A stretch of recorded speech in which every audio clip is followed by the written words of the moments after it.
究竟係咩人喺珠海會使1200萬去買呢種別墅？咁呢一個別墅咧，我哋可以見到咧，佢整體外圍嘅風格咧係比較偏中式嘅，裏邊咧就比較輕車風啦。我哋首先嚟睇睇佢一入門後嘅呢個小花園位置。其實佢嘅花園咧，我覺得係有少少嘅弊端嘅，唔屬於好大。如果你話中意你種花花草草嘅話，可能呢個就未必係好啱你啦。咁嚟睇我哋呢個別墅。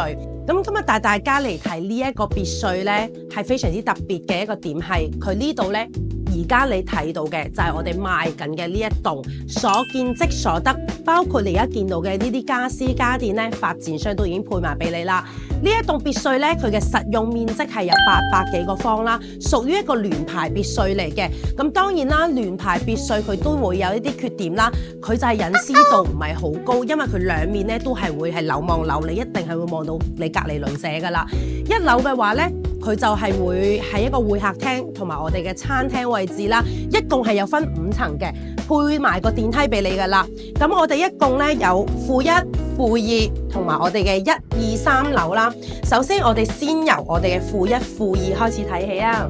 呢度就係負1嘅位置，咁我哋嘅廚房咧係 set 咗係我哋嘅負1樓位置啦，包括我哋呢一個餐廳啦，同埋呢度咧負1我比較中意就係咧，佢同其他別墅唔同嘅點就係，佢呢度先係真正嘅1樓，所以佢會有另外一個花園俾大家嘅，而且都整咗一個茶室同埋一個會客室俾大家。嗱，我哋去落去負2睇埋啦。嚟到負2嘅位置，先嚟睇睇佢客廳嘅位置啦。咁呢度咧會設置咗一個多功能房啦，同埋娛樂間啦。我覺得其實娛樂室嚟講，呢個咧就算係整得幾大啦。如果係我嘅話，可能會將呢個位置改成一個酒窖啦。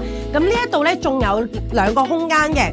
第一個就係姐姐房啦，工人姐姐就會住呢一間房啦，亦都係一個套間嘅工人房啦。咁呢度我哋就唔需要太過仔細去睇啦。咁最特別嘅係咩呢？嗱，呢個呢，我哋嘅私家車庫可以放2部車，包括呢啲邊櫃都已經俾埋你啦。而且隱私度亦都非常之高，呢度亦都會有嗰個捲閘啦，係交付埋俾你嘅。最後上去睇睇我哋2樓、3樓嘅休息區。上到嚟2樓位置，2樓咧全部都係休息區嚟嘅，冇任何其他嘅多功能房啦。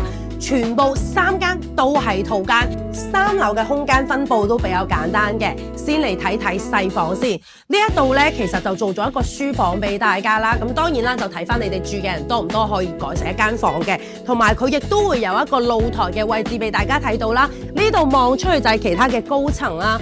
咁主人房咧有一個衣帽間，同埋佢嘅大細比較大嘅。佢呢一度整咗一個非常之靚嘅 U 字型嘅衣帽間俾翻我哋嘅女士們啊，而且床啊2米嘅大床3邊落床完全都係冇問題啊。咁別墅嚟講，空間就一定唔使講噶啦。咁呢一個發展商咧亦都非常之特別嘅。佢係裝一棟就賣一棟，而呢個就已經係我哋嘅交樓標準嘅啦。佢成棟別墅5層1200萬嘅總價，如果係俾首付嘅話就係200萬。如果屏幕前嘅你都嚟揾緊一啲珠海嘅別墅嘅話，不妨嚟呢度睇一睇啊！